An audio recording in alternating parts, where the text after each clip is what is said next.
The grand hall glows with chandeliers, every eye fixed on Claire Matthews, the picture of elegance in her flowing white gown. Yet beneath the satin and lace, her heart pounds with unease. The air feels heavy, suffocating under the weight of perfection. Daniel Cross, her groom, stands tall and confident, his practiced smile charming the audience. To the world, they are a match made in heaven, beauty and power intertwined. But as Claire's phone buzzes in her trembling hand, reality shatters the illusion. One glance at the screen, and everything she believed in begins to collapse. The image sears into her mind, Daniel's unmistakable embrace around Sophie, her best friend, their intimacy undeniable. Claire's vision blurs as whispers fade into white noise. The altar suddenly feels like a stage built on lies. Daniel's confident smile now appears hollow, rehearsed, almost cruel. Her throat tightens, and the pristine silence of the church amplifies her breaking heart. She feels every gaze, every expectation pressing down on her, demanding she smile, pretend, and proceed. But for the first time, Claire feels the unbearable truth: she has been living someone else's version of happiness. With trembling fingers, Claire drops her bouquet, the sound echoing like a gunshot in the stillness. The microphone picks up her fragile breath before she finds her voice. "I can't marry a lie." Gasps ripple across the room. Daniel's confident mask cracks, his father's fury flashes, her mother's shock freezes her in place. Yet, Claire feels a strange calm wash over her. Every step she takes down the aisle is a step toward herself, shedding pretense, fear, and illusion.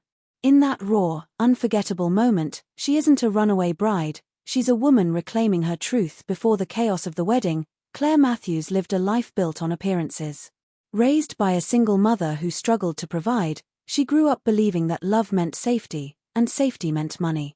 When Daniel Cross entered her life in college, confident, ambitious, magnetic, he seemed like the answer to every prayer her mother ever whispered. At first, he adored her creativity, her messy sketches, her laughter. But over time, the compliments turned into corrections. He guided her toward designer clothes, refined speech, and appropriate company, reshaping her into someone more acceptable to his world. Daniel's influence was subtle but suffocating. What began as small suggestions, "You'd look beautiful in something more elegant," or "maybe art isn't stable enough for our future," slowly chipped away at Claire's identity. Her bright paintings gathered dust, replaced by corporate work that drained her spirit. His parents' expectations became her invisible leash, teaching her how to smile without meaning it and host dinners where she felt invisible.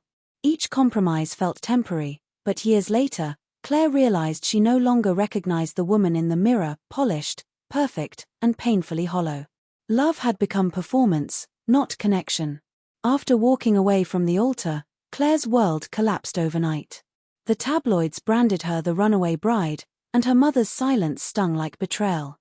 Now, in a small apartment above a cozy cafe, she tries to rebuild a life from scratch. The walls are bare, her savings thin, but for the first time, the space feels real, hers. Late one evening, as she sketches by the window, Eli Turner, the cafe's owner, notices her. He doesn't pry or pity, he simply offers a warm cup of coffee and quiet companionship. For Claire, that small kindness feels like the first step toward rediscovering herself. A week after the scandal, Claire's phone buzzes with a call that feels colder than any silence. Daniel's PR team, polished and insincere, offers her a generous settlement, a tidy sum in exchange for her silence, to protect both families' reputations. The words sting more than the betrayal itself. They're not asking her to heal, they're asking her to disappear. When Claire refuses, the fallout is immediate. Her mother, pressured by Daniel's powerful parents, urges her to reconsider. "Be practical, Claire. Don't ruin your life over pride." The realization hits her: even love, in her world, has conditions and contracts. Emotionally exhausted, Claire drifts through her days in quiet isolation until Eli, with his gentle persistence, invites her to a local open mic night at his cafe. The event hums with laughter, soft music, and the comfort of authenticity, everything her old life lacked. She brings her sketchbook, sketching strangers in fleeting moments of joy. When a few curious onlookers notice and applaud her talent, something dormant within her flickers back to life.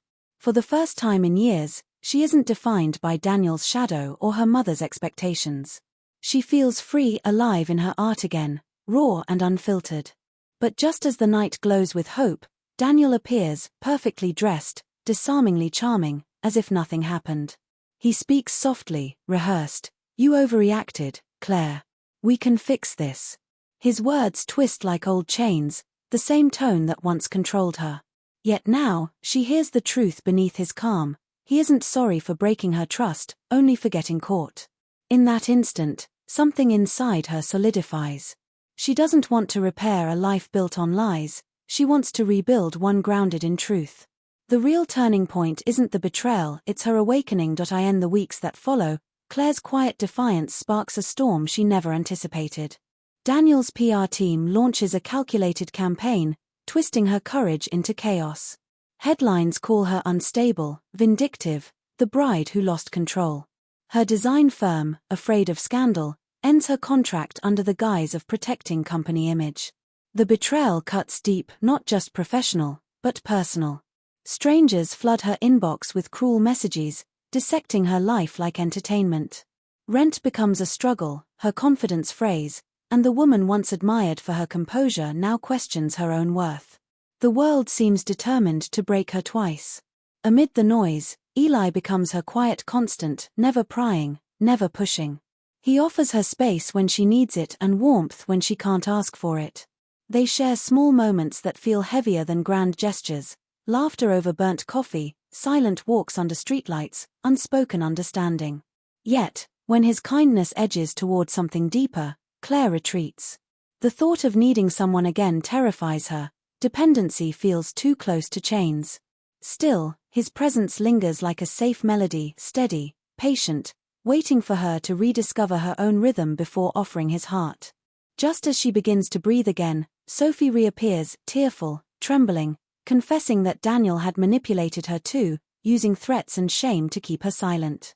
The revelation shakes Claire to her core, confirming that Daniel's world runs on control, not love. But clarity brings power.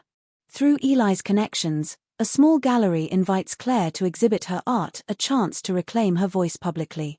Then comes the threat. Daniel's lawyers warn her that her paintings defame his image. Fear gnaws at her, but she's done being silent. For the first time, Claire chooses courage and decides to show her art anyway. The night of the gallery opening hums with soft jazz, warm lights, and nervous excitement.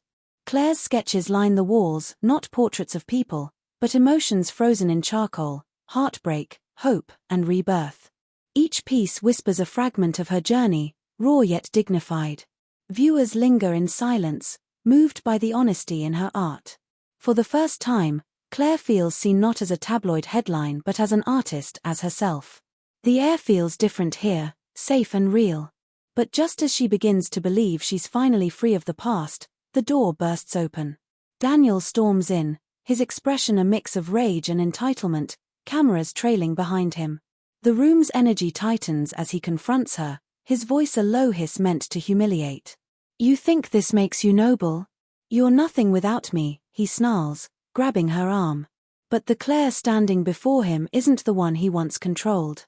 She looks him in the eye, steady and unafraid, and says clearly for all to hear, "You don't get to define me anymore." Gasps ripple through the crowd as security steps in, escorting him out. Cameras capture every second, and by morning, the world sees her differently. The viral confrontation transforms Claire from scandal to symbol, a woman who refused to be silenced. The next day, as the cafe glows with morning light, Eli quietly admits he's been offered a music deal out of state. His honesty carries both hope and hesitation. "I don't want to leave without knowing if this us means something," he confesses. Claire smiles softly, her voice calm, certain. "Go chase it. I'll be here, finding myself too." There's no grand kiss, no promises of forever, only mutual respect. Their story isn't about rescue or romance, it's about two souls choosing growth over fear. Months later, the chaos has settled into calm, and Claire's life finally feels like her own. Her artwork, now titled Unspoken Vows, graces the pages of an independent magazine, praised for its emotional depth and quiet defiance. Each sketch tells the story of reclaiming one's voice after being silenced, a story that resonates with countless women. Claire has turned her pain into purpose, hosting small art workshops for women healing from emotional manipulation. The same hands that once trembled at an altar now guide others toward self-expression. What began as heartbreak has become healing, not just for her, but for many. One afternoon, her mother visits, hesitant, carrying the weight of old regrets. Their conversation isn't filled with apologies, but with truth. Her mother admits softly, "I wanted safety for you because I never had it." The confession lands heavy, but real. For the first time, Claire understands her mother's fear, love tangled in survival. She takes a deep breath and replies, "I want truth, even if it's messy." The silence that follows isn't cold anymore, it's peaceful. They sit together, not as a mother and daughter divided by expectations, but as two women finally seeing each other clearly. As the seasons change, Eli visits one last time before leaving for his music tour. He finds Claire in her studio, sunlight spilling over unfinished canvases. There's warmth in their eyes, a connection too honest to need definition. They talk, they laugh, and when it's time to part, there's no promise of forever, only understanding. "Go make music," she says with a smile. "I'll be here, still creating." Their bond remains, rooted not in dependency but in respect and freedom. As Eli walks away, Claire returns to her canvas, her strokes steady and sure, painting her own future, finally whole. The cafe is quiet, bathed in the soft golden light of afternoon, the same place where Claire once sat in silence, sketching to escape her pain. Now, her sketchbook rests open before her, not filled with memories of heartbreak but images of rebirth. Her pencil moves gently, tracing the outline of a woman walking barefoot through rain, her wedding bouquet abandoned behind her, a symbol of release, not regret. Each stroke carries peace instead of sorrow. The chaos that once defined her life has faded, replaced by stillness. She isn't running anymore, she's simply being free, whole, and alive. As Claire pauses to sip her coffee, the barista quietly sets down a fresh cup beside her. Tucked beneath it is a handwritten note, "For the woman who turned her I don't into an I am." The words hit her softly, like a warm breeze through an open window. 4 years, she had lived for others, to please, to prove, to be enough. Now, she realizes she doesn't need to be anyone's version of perfect. The note isn't from Eli or her mother, it's from someone who simply saw her story and understood. That recognition feels like the purest kind of love. Outside, the rain begins to fall, gentle, rhythmic, cleansing. People rush for cover, but Claire stays seated, smiling faintly as drops tap against the windowpane. The rain isn't melancholy anymore, it's renewal, washing away the remnants of her past. Her reflection in the glass shows not the broken bride, but a woman who chose herself. As her voice carries softly in narration, she reflects, "Walking away wasn't the end. It was the first step toward myself." The camera lingers on her peaceful expression as the world blurs into rainlight, a quiet, powerful fade-out to freedom.